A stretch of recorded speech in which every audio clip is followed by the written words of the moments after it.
Before we start today's video, I just want to tell you about an event that you may wish or wish not to come to on Friday, this Friday, the 10th of May.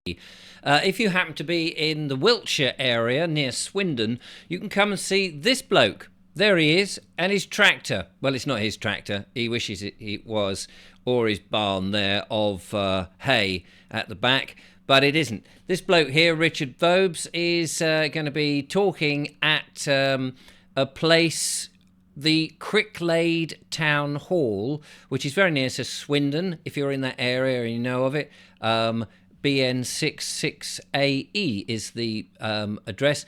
I think it's very reasonable, about £5 for the evening. A chat about life, the universe and everything and all of that nonsense. And if you want to know where it is, this is the hall itself. I had a quick look on the old Google Street View. So there it is. And you can come along and have a look at it. And if you're wondering where that is, here we go. Just to give you a bit of an insight into it, that's the town hall. And Swindon's there somewhere. There's Swindon on off the M40. So if that appeals to you and you're anywhere in that area of England, come along and support. Be lovely to see you. Sorry, it's a bit late notice. Anyway, apart from that, are you wondering why you're here? Why you exist? Why you exist here at this precise moment now? I've given this a lot of thought actually over the last 16 months or so, whilst I was doing these videos and things.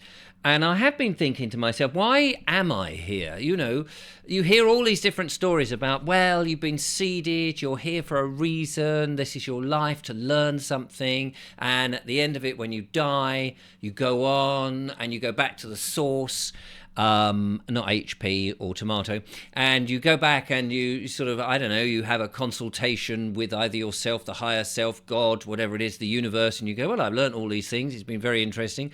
I've learned that basically man is a very confused sort of being. He seems to, on the one hand, want to thrive and have a lovely time, and on the other hand, he seems also to want to beat each other up and maim and hurt and kill, which does seem a bit weird.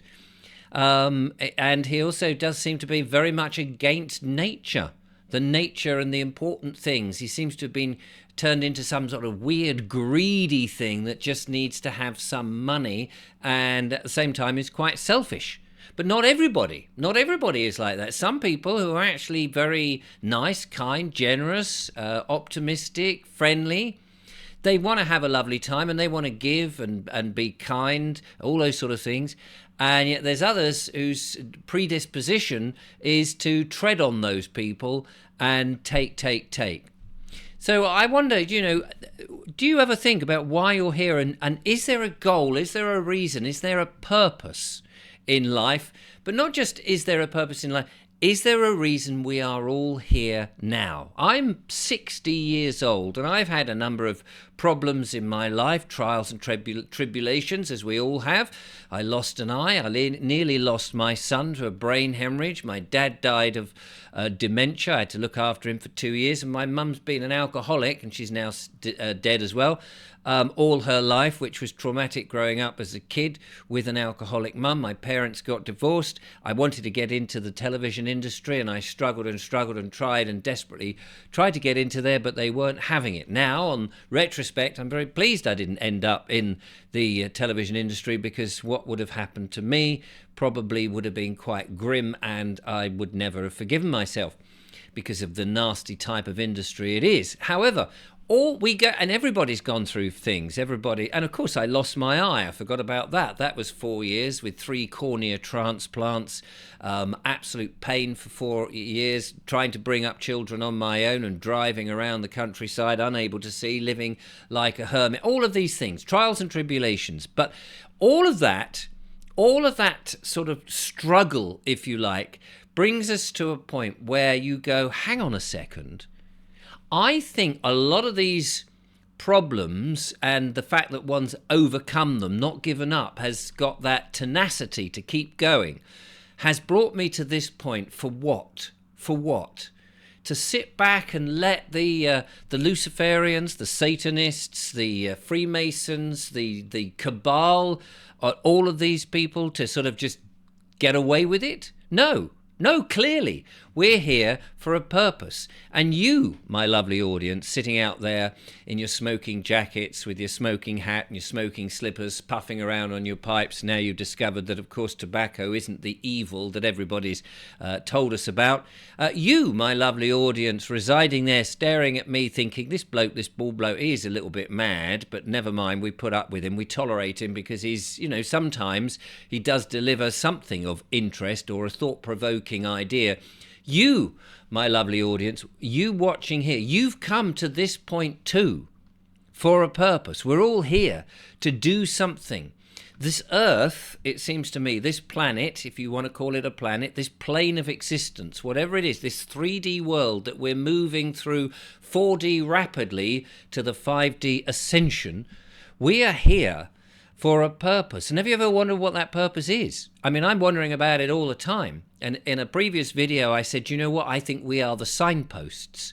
When the Great Awakening happens, and it's happening now in ever increasing speed, people are beginning to see it. I mean, have you looked up? Today I stepped out of my house and I looked up at that white sky, that unusual white sky with the cold underneath. And here we are in May, early May, and it's cold, and there's this uniform white sky that is very unnatural. And yet the people out there, the people outside, the normal people, the everyday people who have yet to awake to the great harm that has been perpetrated on them, are so distracted with their phones and their screens and the constant need to earn money because the government is putting this ever-tight squeeze on people. There's no empathy from the councils. There's no humanity from the governments. There is this continual squishing down of humanity. And people out there have not noticed that we're being poisoned from the sky, that the light is not getting through, the vitamin D is not coming through. We're being poisoned in our waters with all the different heavy metals. We have managed to get into towns and cities which is built with concrete and tarmac and steel and glass, and we are no longer connected to the earth, we're no longer grounding. We have pushed away nature from us.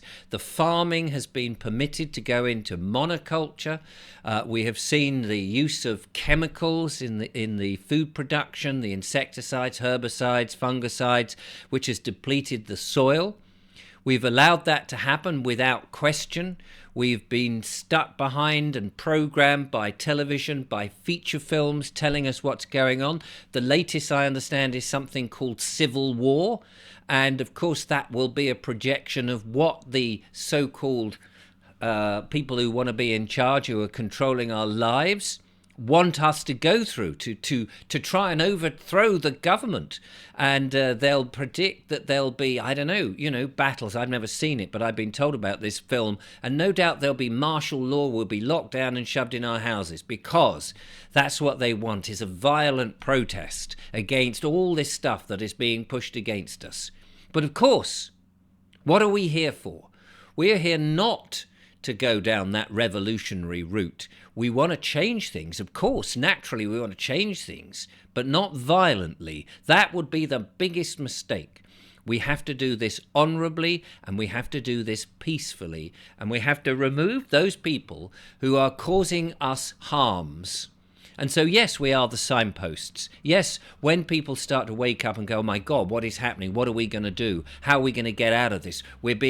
Money is being extracted from us left, right, and centre. This government and the governments around the world and these unelected bureaucrats who have no accountability, who have somehow managed to put their people into the various businesses around the world, the big corporations and the big governments and the assemblies of people who we think are there to help us, but it turns out that they're just businesses, corporations in and of themselves, registered on Dun and Bradstreet, there to extract money, our sweat equity, to take away our life, to keep us low, to poison us in the sky, to depopulate the world, all these things. And when people wake up to this, as they will slowly do, and they are doing in their numbers, the urge to be violent, the urge to get payback, the urge for retaliation will be strong.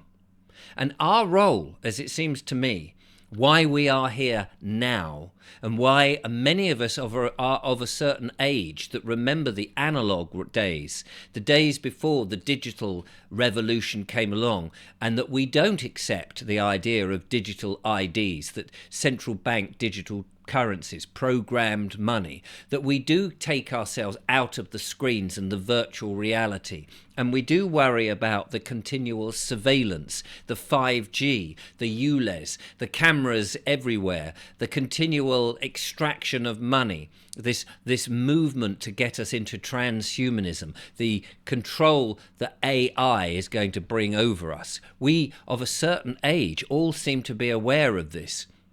And we are the ones that will be those that need to, because we've been thinking about this for some time, go back and tell these people who are slowly waking up and guide them and show them, no, a violent route is never the way to do it. Look what happened in, was it 1381, the Peasants' Revolt? A violent uprising, houses were set on fire, the elites' properties were burnt to the ground, people were murdered and raped, and their cellars ransacked by people who were quite rightly angry by these people who were trying to control them. But it all reversed back on them and we never got anywhere. We have to do this honourably, peacefully and sensibly. And that is, I think, part of why we are here now. We've been seeded from the 1960s to go through the problems that we have. We have been in the analog world. We know the world that really exists. We know the world of nature. We know how the world actually operates.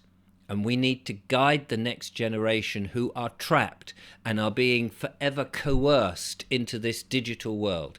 That, I believe, is why we are here. We are here to do a peaceful job, an honourable job, a respectable job, to bring back the wonders of this world so that we can all thrive and we can all enjoy ourselves and no longer be at the mercy of these rather nasty people who wish to control us.